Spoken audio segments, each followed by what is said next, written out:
कृष्ण ने भगवान बलराम को दिखाया, उसके पास गए, उसकी पूंछ को और दोनों पैरों को पकड़ करके भगवान ने घुमाया और एक बड़े भारी कैंच के वृक्ष के ऊपर उसको पछाड़ दिया। प्राण उसके निकल गए, कैंच के वृक्ष के साथ निष्प्राण होकर के पृथ्वी पर गिरा। बच्चों ने शाबाश शाबाश कह करके और भगवान की प्रशंसा की। देवता लोगों ने पुष्प की वृष्टि की।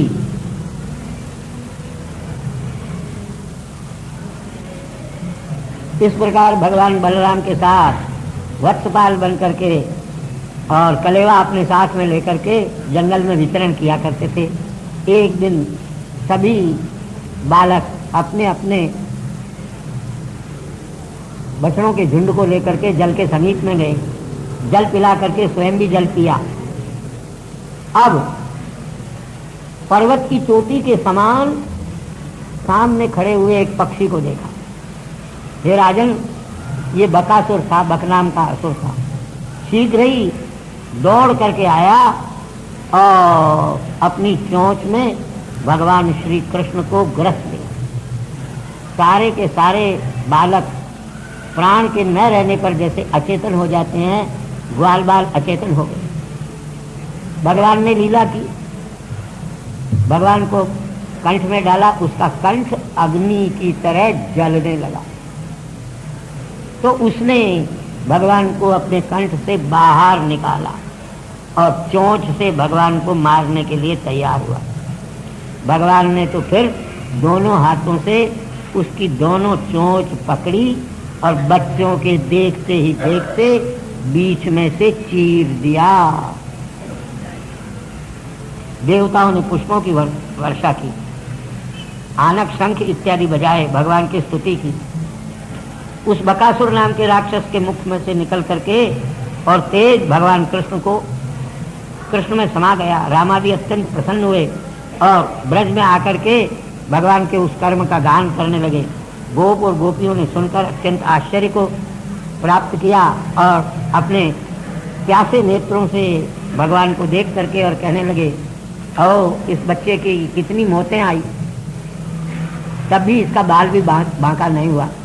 ये भगवान को मारने के लिए घोर आंखें बना करके आते हैं और अग्नि में पतंग की तरह जल करके और खत्म हो जाते हैं। ब्रह्मवेत्ता ब्राह्मणों की वाणियां कभी भी मिथ्या नहीं हो सकती। गर्ग जो कुछ कह गए थे वही हो रहा है। नंदादि गोप इस प्रकार कृष्ण और राम की कथा करते हुए संसार की वेदना को भी नहीं जानते थे। दोनों भाई कुमारावस्था की क्रीड़ा से कभी कभी एक दूसरे से आंख मिचौनी खेलते थे, कभी बैठ करके नदियों पर पुल बांधते थे, कभी बंदरों की तरह उछल कूद मचाते थे। ऐसा करते करते उनकी कुमारावस्था भी पूरी हो गई।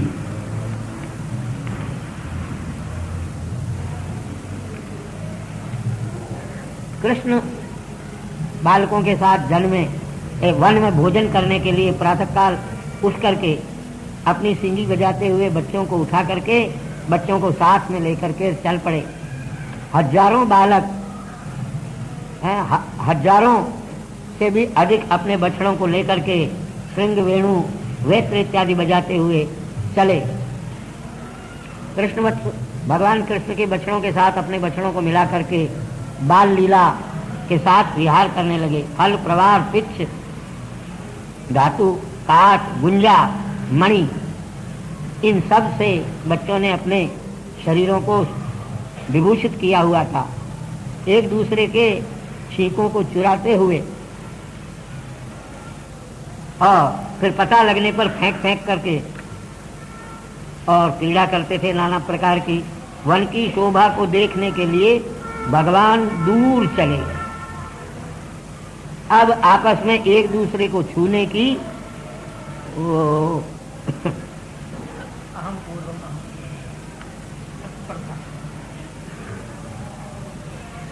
क्या है, कबड्डी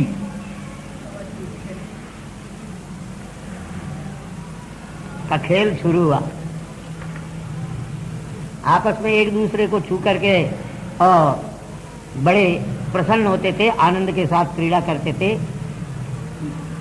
गोपाल लोग वेणु बजाते हुए, कुछ श्रृंगों को बजाते हुए, कुछ भंवरों के साथ उनके स्वर में स्वर मिला करके गायन करते थे, कुछ कोयलों के स्वर में स्वर मिला करके कई पक्षियों की छाया के पीछे पीछे दौड़ते थे, कई हंसों के साथ दौड़ा करते थे, कई बगलों की तरह ध्यान लगा करके और बैठ जाते थे, कभी मोरों के साथ साथ नाचते थे, वृक्षों की शाखाओं में बैठे हुए बंदरों की पूंछ पकड़ करके उनको खींचते थे, उनकी पूंछ पकड़ करके और पेड़ पर भी चढ़ जाते थे, कभी उनको दांत दिखा दिखा करके चिढ़ाया करते थे, कभी मेढकों की तरह उछल कूद मचाते थे, अपने प्रतिबिंबों को देख करके हंसते थे, अपनी प्रतिध्वनि को सुन करके उनको डांट फटकार लगाते थे।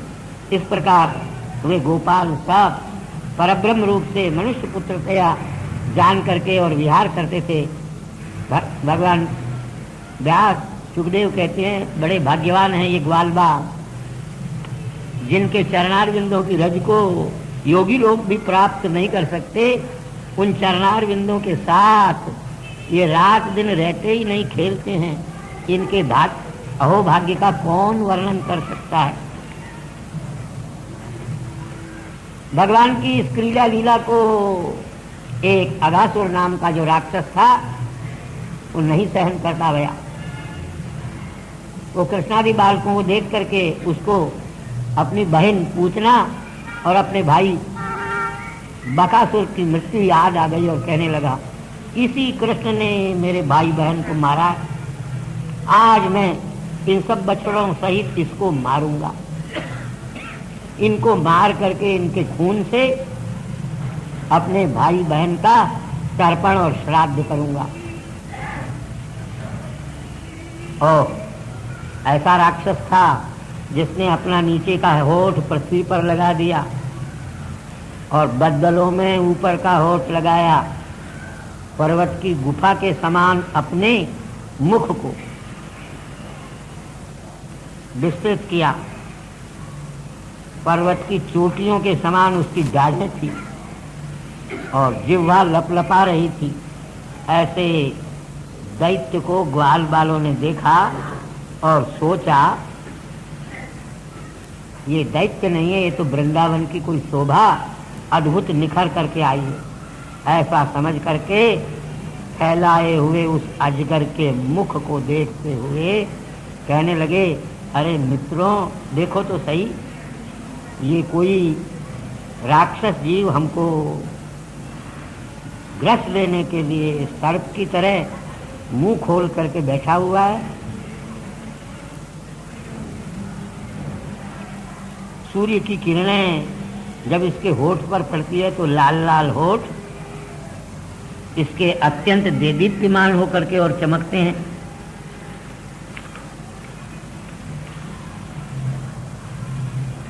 ये इसकी ढालें नहीं है, ये तो पर्वत की चोटियों जैसी लगती है। ये जीव नहीं, ये तो बंबई की सड़क मालूम पड़ रही है। ये जो श्वास ले रहा है, ये इसके श्वास का गर्म वायु नहीं है, ये तो दावाग्नि से निकली हुई हवा की मालूम पड़ रही है। और दावाग्नि से दग्ध हुए प्राणियों के समान दुर्गंध भी उसमें से आ रही है। क्या ये हमको ग्रस लेगा अगर हम इसमें घुस जाएं तो? इस प्रकार कोई बात नहीं, ये राक्षस होगा और हमको ग्रस लेगा तो भी भगवान कृष्ण को ग्रस लेने के बाद तो इसका सत्यानाश हो ही जाएगा। ऐसा कह करके एक दूसरे के प्रति हाथों से तालियां बजाते हुए उसके मुंह में गुफा समझ करके घुस गए। भगवान कृष्ण ने जाना अनर्थ हो रहा है, इनको रोकना चाहिए, लेकिन भगवान ऐसा विचार कर ही रहे थे कि वे तो सब के सब उसके मुख में घुस ही गए। राक्षस ने देखा अभी असली माल आया नहीं, इसलिए अभी इनको नहीं चबाना चाहिए। वो भगवान कृष्ण के भी उसमें घुसने की प्रतीक्षा करने लगा। भगवान ने सोचा क्या करें, अब इसको मारता हूं तो इसके अंदर जितने मेरे साथी हैं वो भी मर जाते हैं, नहीं मारता हूं तो मेरे साथी तो जरूर मरेंगे। ऐसा कोई उपाय करूं जिससे ये मरे और मेरे साथी बच जाएं। उपाय यही है कि मैं भी घुसूं इसके मुंह में। ऐसा विचार करके सर्वज्ञ भगवान उस अजगर के मुख में घुस गए। मेघों के अंदर छिपे हुए देवता लोग हाहाकार करने लगे। राक्षस बड़े प्रसन्न हुए कि चलो कांटा निकल गया। अब राक्षस ने देखा कि मैं इनको चबा जाऊं।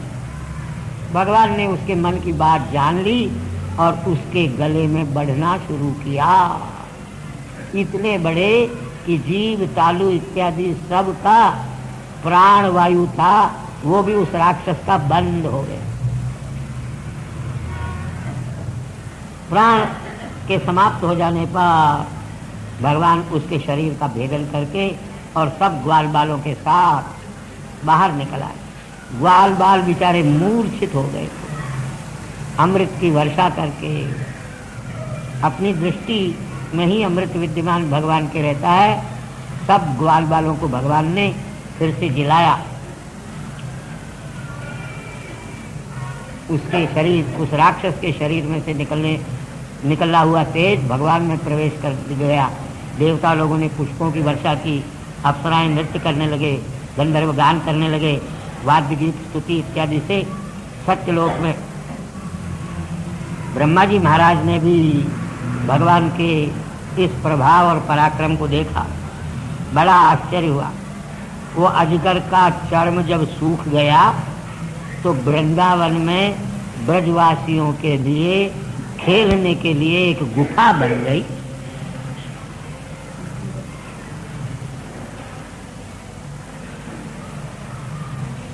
ये लीला भगवान ने कुमारावस्था में की। सुखदेव जी महाराज कहते हैं कुमारावस्था में की हुई भगवान की इस लीला का पौगंडावस्था में लोग गान करेंगे।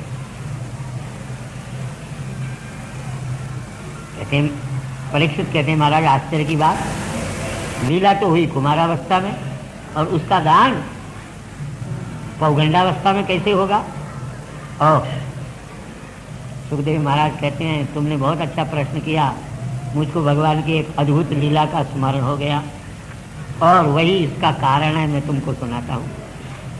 भगवान की लीला और भगवान की कथा प्रतिक्षण नई नई सी हो जाया करती है।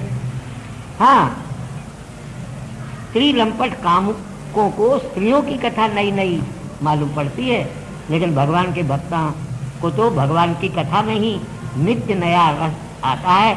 अब ये अत्यंत गुप्त बात है, मैं तुमको बताता हूँ, कथा तुमको सुनाता हूँ। अघासुर के मुख से वत्सों और बालकों की रक्षा करके यमुना तीर पर आकर के भगवान कृष्ण ने कहा, अरे बच्चों, ये यमुना जी का तट बड़ा रमणीय है। कोमल स्वच्छ बालुका इस पर बिछी हुई है। भंवरे और पक्षी वृक्षों पर बैठ करके अत्यंत सुंदर कलरव कर रहे हैं। यहाँ आज हम लोगों को पिकनिक करना चाहिए, यहीं बैठ करके भोजन कर लेना चाहिए। इधर उधर घूमने निकल जाएंगे तो भोजन का समय निकल जाएगा, भूख प्यास से बाकुल हो जाएंगे। इस वास्ते और बछड़ों को भी बेचारों को जलपान कराओ, कुछ घास वगैरह डाल दो। भगवान की इस बात को सारे ग्वाल वालों ने मान लिया और उस हरी हरी बालू के ऊपर बैठे। हरी हरी घास भी वहाँ बिछी हुई थी। ग्वाल वालों ने अपने अपने छींके खोले और भगवान के साथ बैठ करके उसमें से भोजन करने लगे। भगवान के सामने सब बच्चे पंक्तियां लाइन बना करके और बैठ गए। बड़ी शोभा हो रही थी उनकी। कोई पुष्पों से, कोई पत्तों से, कोई फलों से, कोई अपने छींकों को ही बर्तन बना करके उनमें अपनी रुचि के अनुसार जो भोजन लाए थे उनको एक दूसरे को दिखा करते हुए, देखो ये लड्डू है, ये पेड़ा है, ये कचौड़ी है, ये पकौड़ी है, ये मालपुड़ा है, ये बासुंदी है, ये कैसा है, तुम अपना हमको दो, हमारा तुम लो। इस प्रकार वर्णन करते हुए एक दूसरे के साथ भगवान श्री कृष्ण सहित भोजन करने लगे।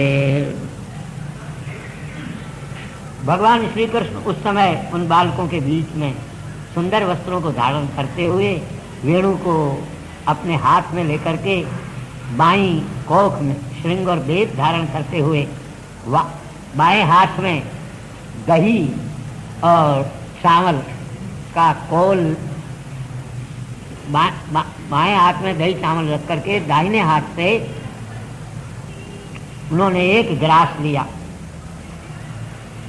और मित्रों के साथ नाना प्रकार के हास परिहास करते हुए भोजन करने लगे और बालक क्रीड़ा को भी दिखाने लगे। इस प्रकार बालक भोजन कर रहे थे। उनके भोजन करते करते बछड़े चरते चरते बहुत दूर निकल गए। ग्वाल बाल बेचारे भयभीत हो गए, आए बछड़े इतने दूर निकलने चले गए हैं, अब हम इनको कैसे लौटा करके लाएंगे। भगवान ने कहा, मित्रों चिंता मत करो, तुम बैठ करके और भोजन करते रहो, बछड़ों को मैं पकड़ करके ले आता हूं। ऐसा कहकर के भगवान चले। इधर ब्रह्मा जी महाराज ने देखा कि यही समय है, ये भी कोई भगवान हो सकता है क्या, जो ग्वाल बालों के साथ बैठ करके बाएं हाथ में दही चावल लेकर के दाहिने हाथ से खा रहा है और खाता भी पूरा नहीं, खाता खाता ही बछड़ों को खोजने के लिए चल पड़ा है। अगासुर के मोक्ष को देख करके पहले ही से ब्रह्मा जी महाराज आश्चर्य से चकित हो रहे थे। फिर भगवान की इस लीला को देखा तो अपनी माया से सभी बछड़ों को चुरा लिया। भगवान खोजने गए, एक भी बछड़ा मिला नहीं। अंतर्यामी भगवान ने जान लिया कि ये ब्रह्मा जी महाराज की माया है, अब क्या करें। बस भगवान लौट करके आए तो देखा मेरे साथी ग्वाल बाल भी गायब हैं। बिना बछड़ों के और बिना ग्वाल बालों के ब्रज में जाएंगे तो ब्रजवासियों से क्या कहेंगे, अब कोई उपाय नहीं। भगवान सारे संसार को उत्पन्न करते हैं। तुरंत भगवान ने अपनी ऐश्वर्याधिष्ठात्री माया को आज्ञा दी, जितने बछड़े और जितने ग्वाल बाल, ब्रह्मा जी ने तो ले जाकर के गुफा में बंद कर दिया था पर्वत के, भगवान ने उतने ही ग्वाल बाल और उतने ही बछड़े पैदा कर। इतना नहीं, क्यों आइडेंटिफिकेशन कराना, यही तुम्हारे पुत्र है, यही तुम्हारे बछड़े हैं। इस वास्ते जिस ग्वाल बाल ने जैसे कपड़े पहन रखे थे, जैसी सींगी थी, जैसी बंसी थी, जैसी डोरी थी, जैसे उसके आंख नाक कान हाथ पैर थे, वैसे ही रूप भगवान ने उन नए बछड़ों के बनाए और बछड़ों का पालन करने वाले ग्वाल बालों को भी वैसे के वैसे रूप में प्रकट कर दिया। यावद वत्सप वत्स काल्पक वपुर यावत करांध्यादिकम यावद यष्टि विशाल वेणुधल छिक यावद विभूषांबरम यावच्छी अजरई। क्या कहना है भाई, किसी का बच्चा नरम स्वभाव का होता है, किसी का बच्चा कुछ तेज स्वभाव का होता है। अब शाम को जाएंगे जिसका नरम स्वभाव का बच्चा है उसका अगर तेज स्वभाव का आएगा वो कहेगा तो मेरा लड़का नहीं है, दूसरा कहां से आ गया। इस वास्ते जिन जिन बच्चों के जैसे जैसे शील थे, जैसा जैसा स्वभाव था, जैसे जैसे गुण थे, जैसे जैसी उनकी मुंह की आकृति, आंख, नाक, कान, हाथ, पैर, बाल, कपड़े लपटे, और जैसे वो खेल कूद अपने घर में रोज करते थे, वह ये विहारादिकम का अर्थ है।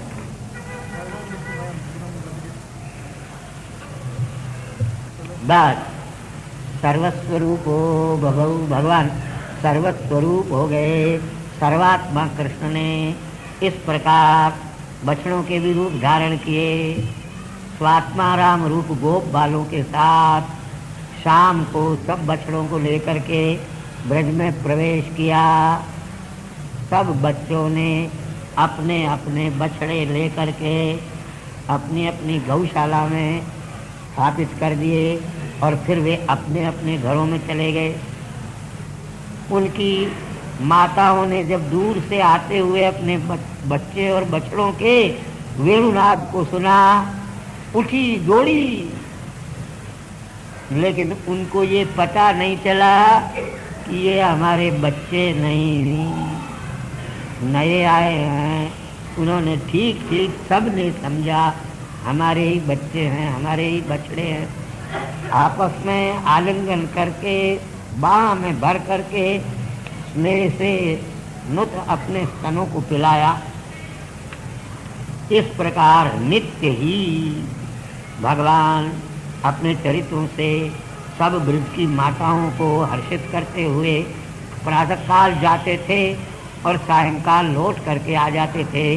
उनकी माताएं उनको स्नान कराती थी, उनके अंगों का मर्दन करती थी। उनके आजकल के लोग, पुराने लोगों के उपलेप, मर्दन इत्यादि हुआ करते थे। अलंकार, वस्त्र, तिलक, भोजन इत्यादि करा करके बड़ी प्रसन्न हुआ करती थी।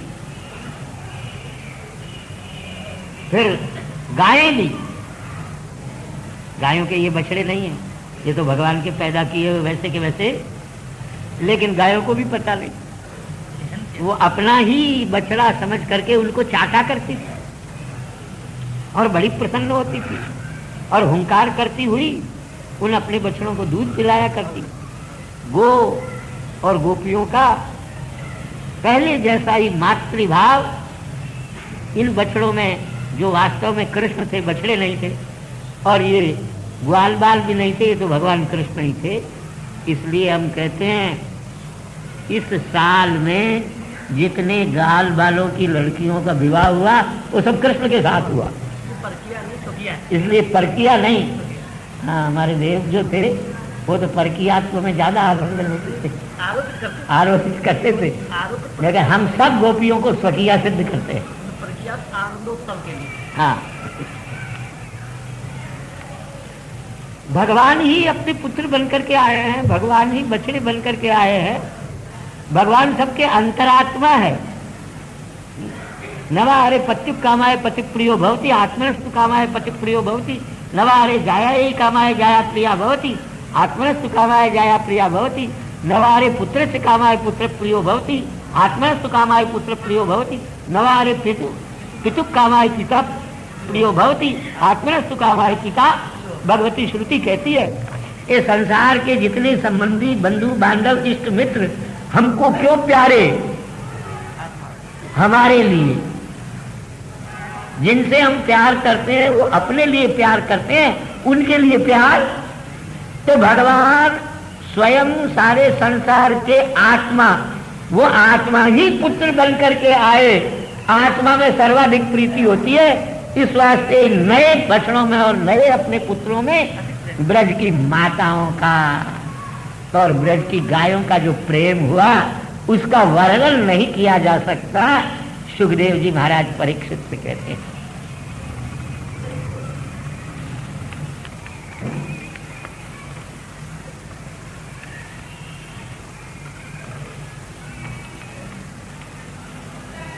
1 वर्ष तक बराबर ये लीला चलती रही। पूरा एक समाप्त वर्ष हो जाने के बाद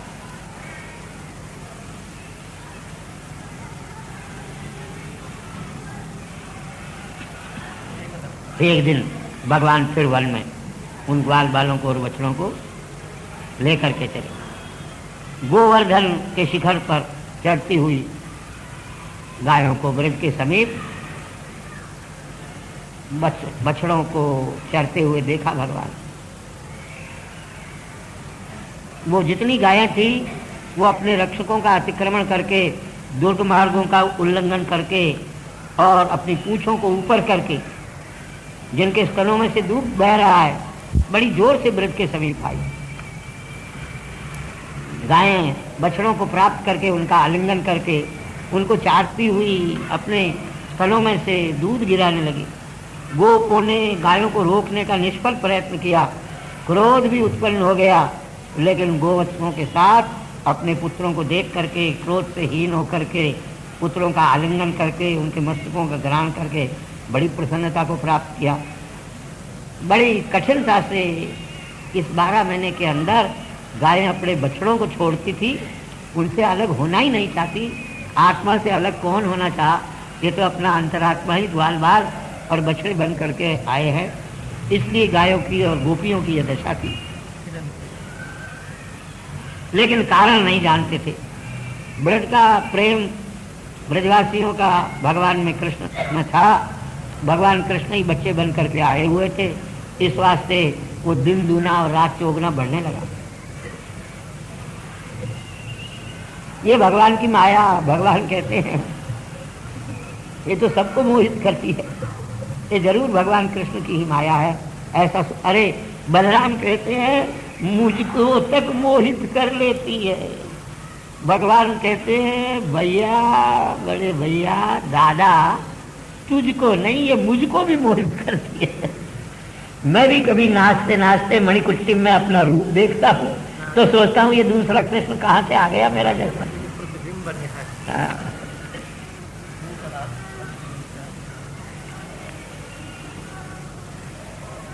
इस प्रकार विचार करके भगवान बलराम भी और बालों के साथ सारे कृष्ण के रूप ही हैं, ये जान करके वो तो अत्यंत ज्ञान दृष्टि से देख लिया करते। कृष्ण को देख करके कहने लगे ये जितने बछड़े हैं ये सब ऋषियों के अंश हैं, देवताओं के अंश हैं, मैं खूब जानता हूँ। और ये ग्वाल बाल भी देवता बन करके आए।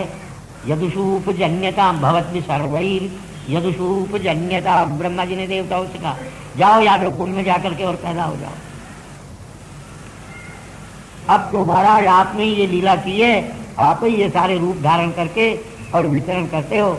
मैं जानता हूँ ब्रह्मा के अभिमान भंग करने के लिए ये तो त्रुटि मात्र ब्रह्मा का काल। अनुचरों सहित भगवान को इस प्रकार क्रीड़ा करते हुए सोचा, अरे मैंने इन बछड़ों को ले जा करके पर्वत की गुफा में सुलाया था, ये अब तक सोए ही पड़े हैं। ब्रह्म 12 महीने हमारे आपके ब्रह्मा जी की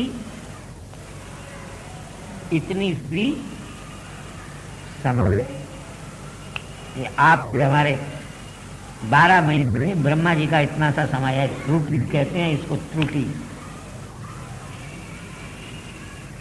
लेकिन इनके हिसाब से तो 12 महीने हो गए, सोए ही पड़े हैं, बछड़े भी सोए पड़े हैं, ग्वाल बाल भी, और ये तो उठे ही नहीं। और ये जो सामने मुझको दिखाई दे रहे हैं, उतने ही ग्वाल बाल, उतने ही बछड़े, ये कहां से आ गए? मैंने तो इनको उठा करके और कैद कर लिया था। सोच रहा, सोचने पर भी ब्रह्मा जी महाराज को कुछ पता नहीं चला। तो भगवान की माया तो ब्रह्मा को भी मोह में डालती है, शिव को भी मोह में डालती है। फिर मोह में फंसे हुए फंसाना तो चाहा था भगवान को, लेकिन फंस गए खुद। तो ब्रह्मा के पास कितनी सी माया उसको दृष्टांत पे सुखदेव जी महाराज परीक्षित से कहते हैं। आजकल चौमासा है, चौमासा में एक जानवर होता है, एक पक्षी, उसको पक्षी कहे, कीड़ा कहे, कीड़ा, पक्षी भी नहीं और पशु भी नहीं, कीड़ा, जुगनू उसको कहते हैं, जुगनू, खद्योत, आज्ञा, वो चमका करता है आकाश में। पटवीजना भी कहते हैं, और हमारे उड़ीसा में कहते हैं जल जलिया पोका।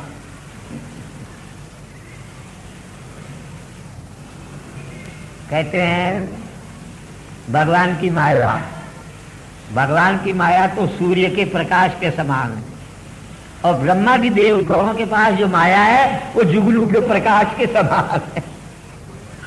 अब अपनी माया से कहां फंसा सकते हैं ब्रह्मा भी बेचारे भगवान को, और सूर्य के समान भगवान की माया में ही फंसेंगे।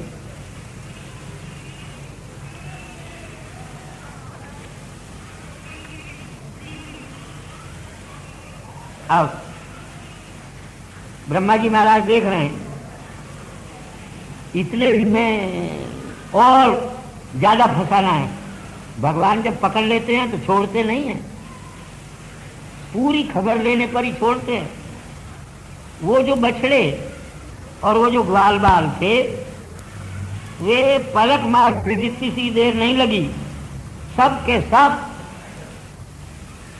घनश्याम पीत पीतांबर धारण करने वाले, चार भुज वाले, शंख चक्र गदा पद्म वनमाला से विभूषित, किरीट कुंडल धारण करने वाले श्रीवत्स का लांछन, सारे के सारे बछड़े और सारे के सारे ग्वाल वालों का ये रूप हो गया।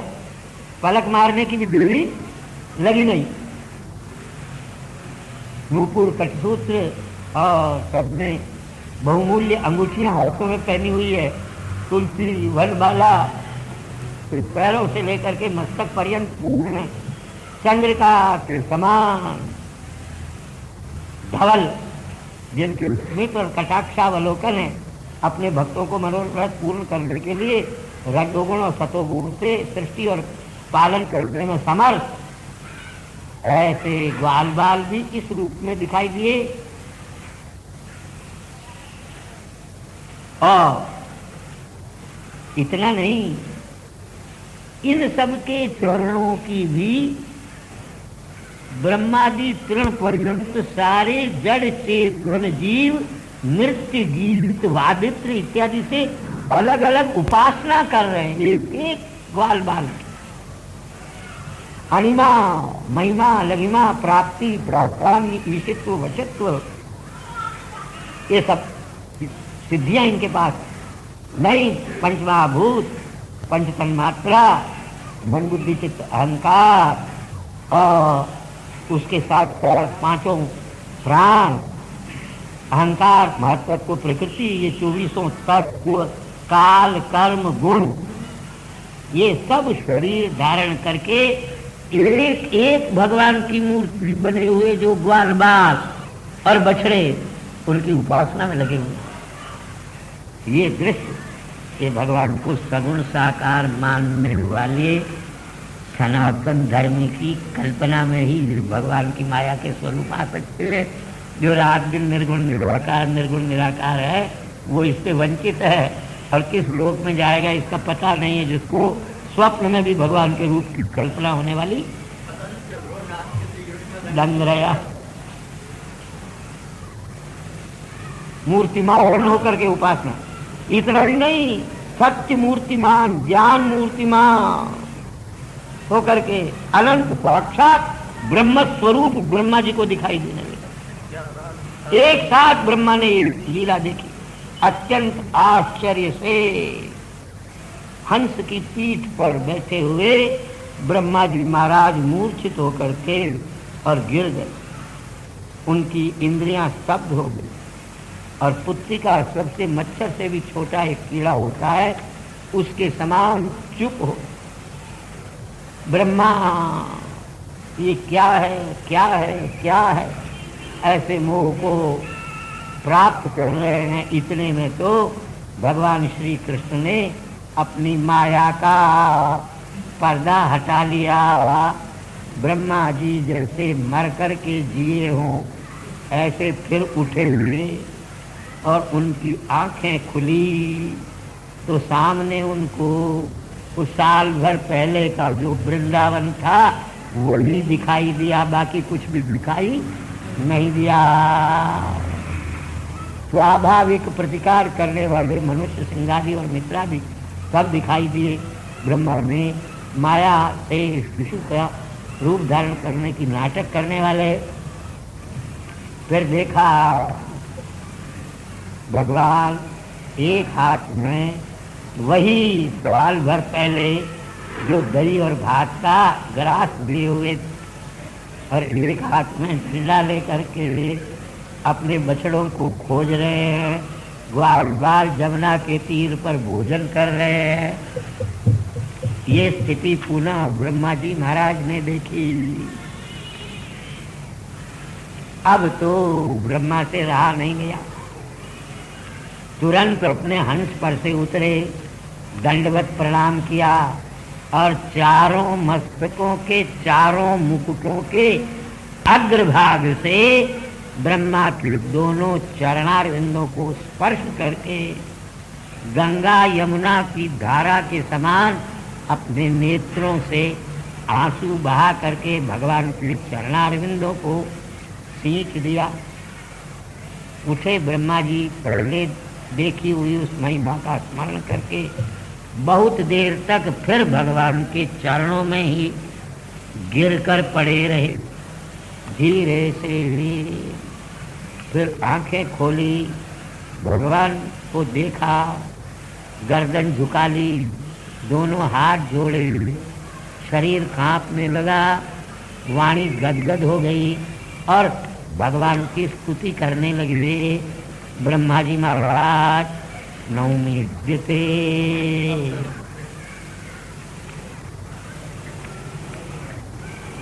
ब्रवपुषे तड़िदंबराय गुंजावतंस परिपुच्छ रसन्मुखाय वन्यस्रजे कवलवेत्र विषाण वेणु लक्ष्मश्री मृदुपदे पशुपांगजाय अस्य वापि देववपुषो मदनुग्रहस्य स्वेच्छवामयस्य न तु भूतमयस्य कोऽपि मेषे महित्ववसितं मनसान्तरेण साक्षात् तवैव किमुता सुखानुभूते। ब्रह्मा जी महाराज नौमी विद्यते, हे भगवान आपके के स्वरूप को नमस्कार कर। आज आपका अद्भुत स्वरूप और त्रिलोकी उत्पत्ति स्थिति और प्रलय करने वाले निर्गुण निराकार निर्विकार अखंड अच्छेद्य अभेद्य अलक्ष अचिंत्य अव्यवदेश परात्पर पूर्णतम पुरुषोत्तम आपका स्वरूप कहाँ और कहाँ आपका श्रीमद राम राघवेंद्र रामभद्र मर्यादा पुरुषोत्तम दशरथ नंदन कौशल नंदन रघुनंदन राम स्वरूप कहाँ आपका, नृसिंह स्वरूप कहाँ आपका, वामन स्वरूप और कहीं कहाँ आपका अद्भुत श्री कृष्णचंद्र परमानंद कंद ब्रजेंद्र नंदन श्याम सुंदर मदन मोहन नंद वृंदन यदुनंदन यशोदा नंदन स्वरूप और कहाँ आपका ये स्वरूप ग्वाल बावा छिलका लटका हुआ है, हाथ में ढुल्ला है, एक बगल के अंदर बांसुरी लटक रही है, एक हाथ में दही और चावल का ग्रास लिए हुए, दूसरा हाथ ऊंचा करके छड़ी लिए हुए अपने ग्वाल वालों को आश्वासन दे करके उनकी चिंता दूर करने के लिए बछड़ों को खोजने चला है। पर ब्रह्म परमात्मा निर्गुण निराकार निर्विकार पर ब्रह्म महाराज, ये स्वरूप कोई नहीं देखा। अभ्र वपुषे महाराज आपका स्वरूप बदल के समान और बदल में चमकती हुई बिजली के समान आपका पटरी पीताम्बर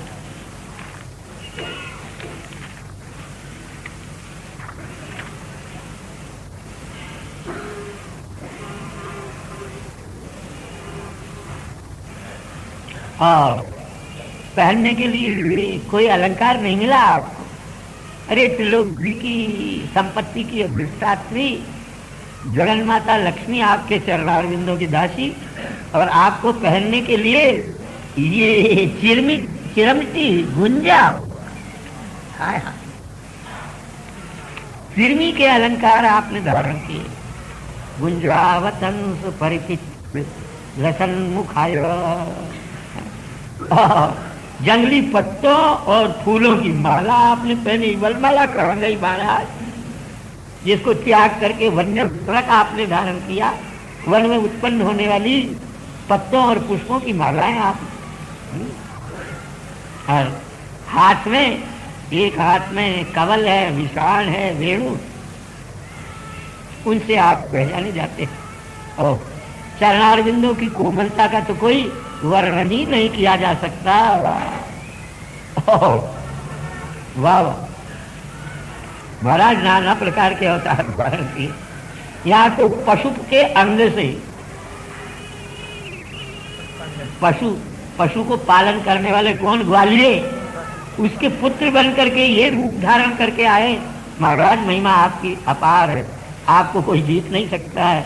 ज्ञान में प्रयत्न करके अपने स्थान पर ही स्तुति पथ में प्राप्त जो भगवान आपकी कथा को सुनता है, वही वास्तव में संसार में जीतता है। और उन्होंने मुझको जीत लिया, मुझ ब्रह्मा को भी आज। हे विभो, वास्तव में कल्याण का मार्ग तो आपकी भक्ति है, उसका परित्याग करके जो ज्ञान मार्ग के लिए प्रयत्न करते हुए उनको केवल क्लेश मिलता है। जैसे कोई पागल बासमती चावल मिल जाने पर भी चावल को फेंक करके तुस बटोर ले।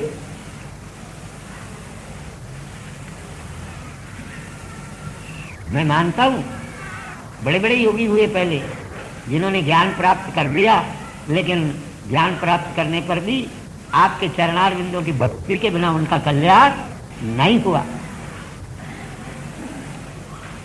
आप निर्गुण हैं, गुणवान हो तो कोई आपकी महिमा का वर्णन करे, निर्गुण की महिमा का कौन वर्णन करे।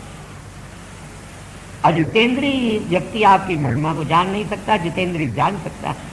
आप सगुण हो जाएंगे तब भी विश्व के हित के लिए अवतार लेंगे, आपके गुणों का कोई प्रमाण नहीं जान सकता है।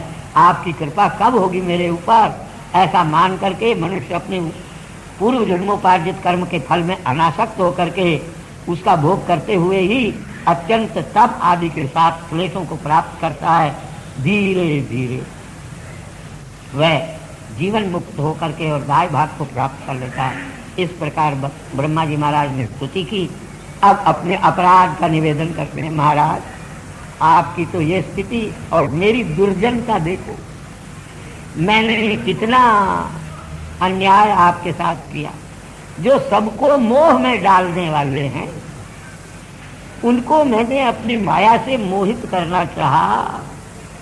महाराज आप अपराध मानो तो भले ही मानो, लेकिन मैंने तो आपके इस अद्भुत ऐश्वर्य के दर्शन करने की इच्छा से ये कर्मकांड किया, और कोई बात नहीं है, क्षमा कर दो। आपको भला मेरा जैसा तुच्छ जीव अपनी माया से मोहित कर सके क्या? अग्नि में ज्वाला कहाँ से आई? अग्नि में से ही तो आई महाराज। हम लोगों में जितनी माया है वो तो आपकी माया रूपी जो किंकरी है उसका एक पासंग भी नहीं है। फिर महाराज उत्क्षेपणं गर्भगतस्य पादयो किं कल्पते।